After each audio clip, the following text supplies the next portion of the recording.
How many of us have had a scam or suffered a fraud?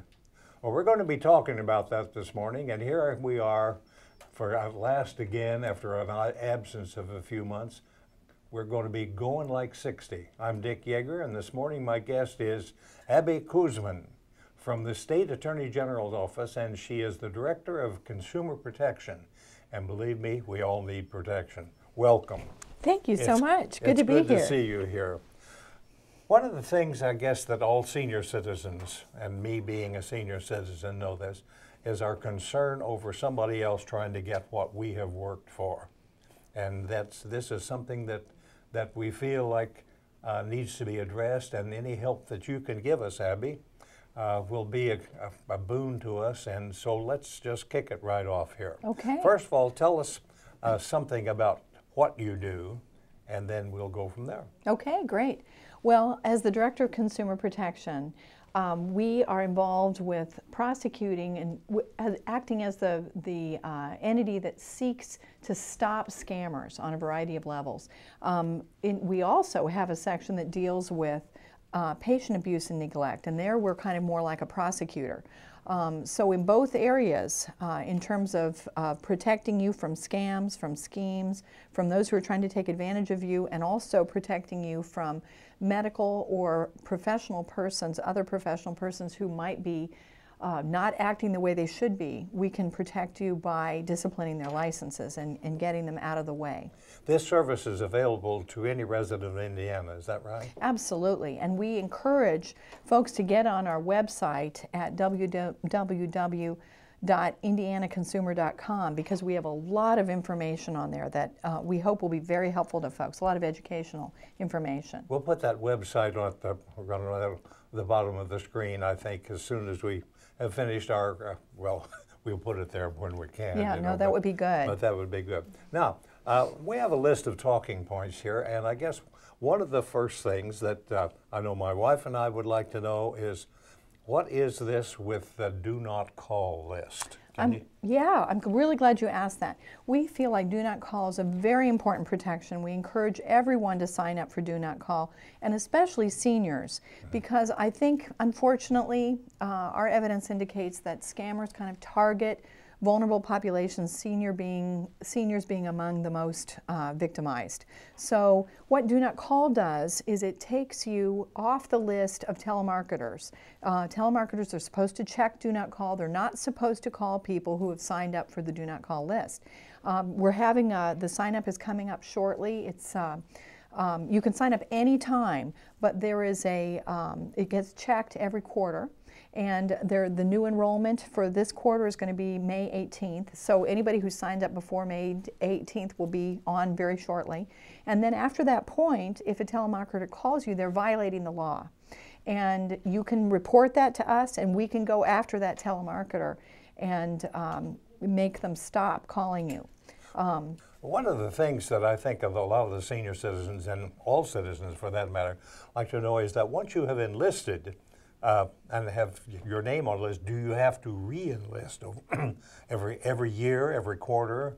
What? No, you don't have to re-enlist. You're on the list once you're on the list.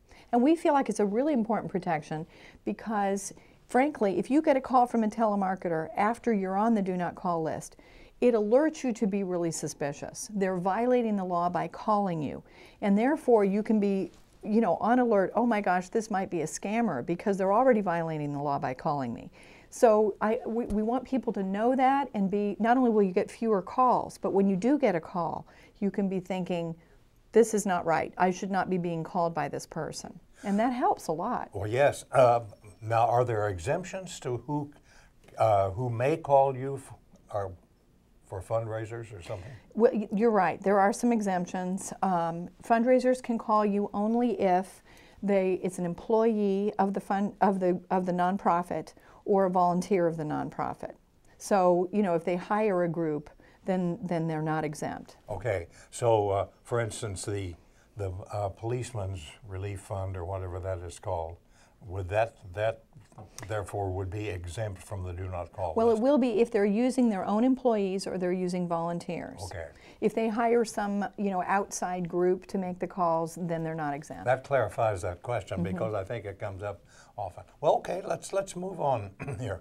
We have some other things that we need to talk about, and I think one of them is, are there scams that call work from home, make a pile of money? Absolutely, and those are really dangerous scams. I think, especially right now, some people call these last dollar scams because, folks are already unemployed, they're already in bad financial shape in this environment that we're in right now in terms of our economics of the country. And these are scammers that are coming in and kicking people while they're down, and so they're particularly dangerous. Describes an example for us. Okay, well, they can be all different kinds, but basically, it's here's an example. You might be a secret shopper. You might be asked to be a secret shopper. And in those situations, what might happen is they'll send you a amount of money, like let's say it's $5,000, and you're supposed to go to Kmart or some store and shop for, and that shows my age because I'm not even sure Kmart exists anymore, but some store, and you're supposed to buy certain things. And you might buy, they might say, okay, go to the children's department and buy this, and go to the, the pharmacy and buy this, so that it sounds legitimate, because there are groups that actually do use folks for this purposes to see how good the management is and how good the service is in the company. Kind of a self-check. But what happens is they've given you a check, and you're supposed to deposit the check and then buy information, buy stuff with it. And usually the last thing they'll tell you to do is to use their, to wire money, to use their service to wire money somewhere.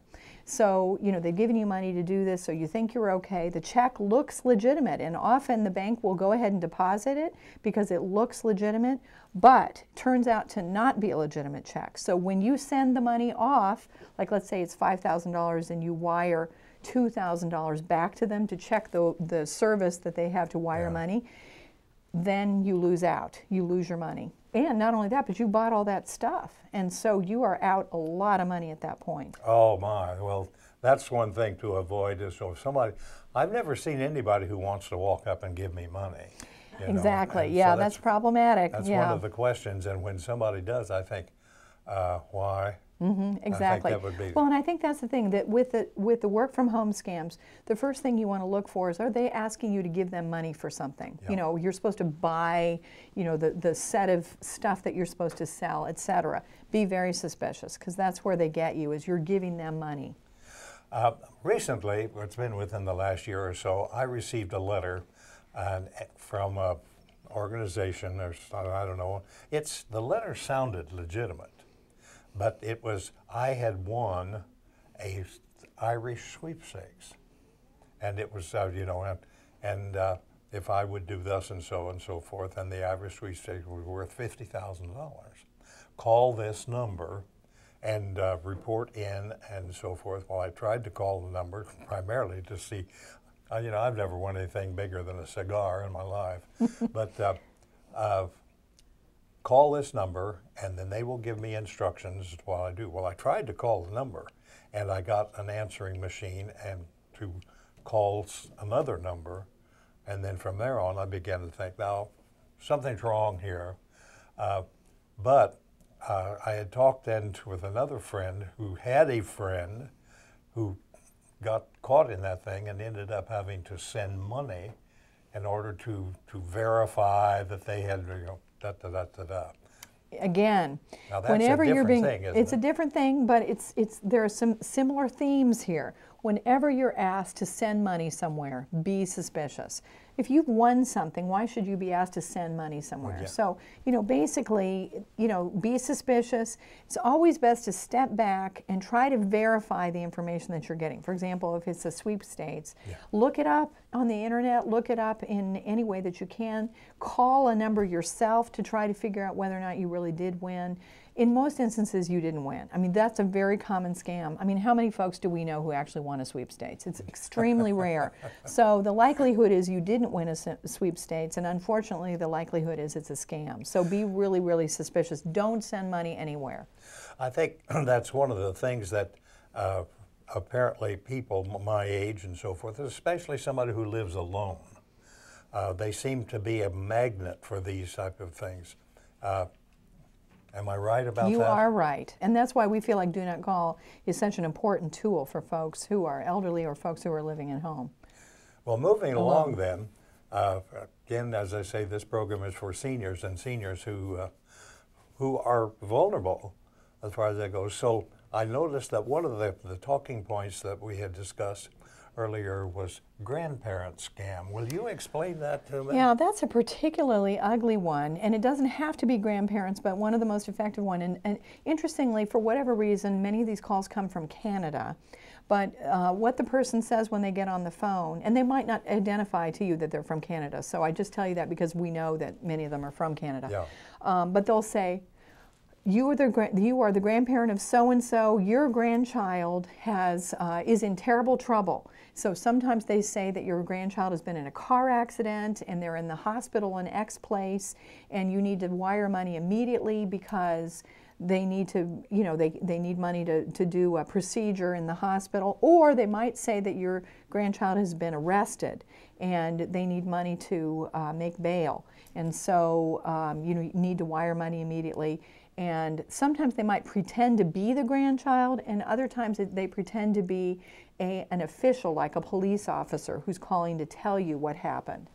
Well, how do they, first of all, I guess, are they able to identify the grandchild by name or something like that? Sometimes they even are able to do that, and again, they can get the records in a variety of ways, maybe school records. There are a lot of ways that people can find out about family relationships on the internet. Maybe, for example, they're watching, the personal programs, on the internet, like Facebook and those kinds of programs where they can get on and find out relationships. So there are ways of finding out who is your grandchild, and then they can use the name. Sometimes they don't use the name, but of course, obviously, it's more scary if they use the name. Similarly, they target parents with that kind of information. They find out how many kids are applying for college. They know the age of the kid, and they'll call the parents and say, here is a wonderful opportunity for an SAT education program,